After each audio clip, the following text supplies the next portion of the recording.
ഓം നമോ ഭഗവതേ വാസുദേവായ. പരമപവിത്രമായ ദ്വാദശാക്ഷരി മന്ത്രം, അതായത് 12 അക്ഷരങ്ങളുള്ള മന്ത്രം. ഈ മന്ത്രം ആദ്യമായി ഉപദേശിച്ചു കൊടുത്തത് ദേവർഷിയായ നാരദ മഹർഷിയാണ്. ഇത് അദ്ദേഹം ഉപദേശിച്ചത് ഭക്തബാലനായ ധ്രുവകുമാരനാണ്. ശ്രീമദ് ഭാഗവതത്തിലെ ചതുർത്ഥ സ്കന്ധത്തിൽ ഈ കഥ വളരെ മനോഹരമായി വിവരിക്കുന്നുണ്ട്.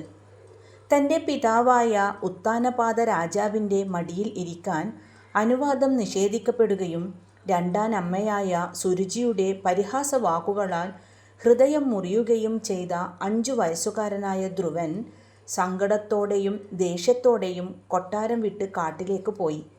പരമാത്മാവിനെ തപസ് ചെയ്ത് പ്രത്യക്ഷപ്പെടുത്തുക എന്നതായിരുന്നു ആ ബാലൻ്റെ ലക്ഷ്യം. യമുനാ നദിക്കരയിലുള്ള മധുവനത്തിൽ വെച്ച് ഇത്ര ചെറിയ പ്രായത്തിൽ കാട്ടിലെ തപസ് കഠിനമാണെന്ന് പറഞ്ഞ് നാരദ മഹർഷി ധ്രുവനെ പിന്തിരിപ്പിക്കാൻ ശ്രമിച്ചെങ്കിലും ധ്രുവൻ തൻ്റെ തീരുമാനത്തിൽ ഉറച്ചു നിൽക്കുകയായിരുന്നു.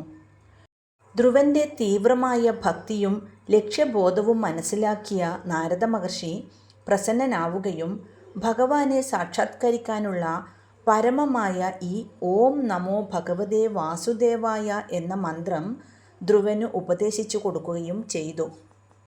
യമുനാ നദിയിൽ സ്നാനം ചെയ്ത് ഇന്ദ്രിയങ്ങളെ അടക്കി ഈ മന്ത്രം ജപിച്ചുകൊണ്ട് എങ്ങനെ തപസ്സു ചെയ്യണമെന്ന് നാരദർ ധ്രുവന് കാട്ടിക്കൊടുത്തു. ഈ മന്ത്രസാധനയിലൂടെയാണ് ധ്രുവൻ വെറും 6 മാസം കൊണ്ട് ഭഗവാൻ മഹാവിഷ്ണുവിനെ പ്രത്യക്ഷപ്പെടുത്തിയത്. മറ്റൊരു സന്ദർഭത്തിൽ മഹാവിഷ്ണുവിൻ്റെ അവതാരമായ ശ്രീകൃഷ്ണൻ ഉദ്ധവർക്ക് ജ്ഞാനോപദേശം നൽകുമ്പോഴും, അതായത് ഉദ്ധവഗീതയിൽ, കൂടാതെ വ്യാസമഹർഷി ശുകദേവന് ഭാഗവത തത്വങ്ങൾ പകർന്നു നൽകുമ്പോഴും ഈ മന്ത്രത്തിൻ്റെ പ്രാധാന്യം എടുത്തു പറയുന്നുണ്ട്. എങ്കിലും ഒരു ഗുരുവായി നിന്ന് ഈ മന്ത്രം ആദ്യമായി ഉപദേശിച്ചത് നാരദ മഹർഷി തന്നെയാണ്. ഹരികൃഷ്ണ.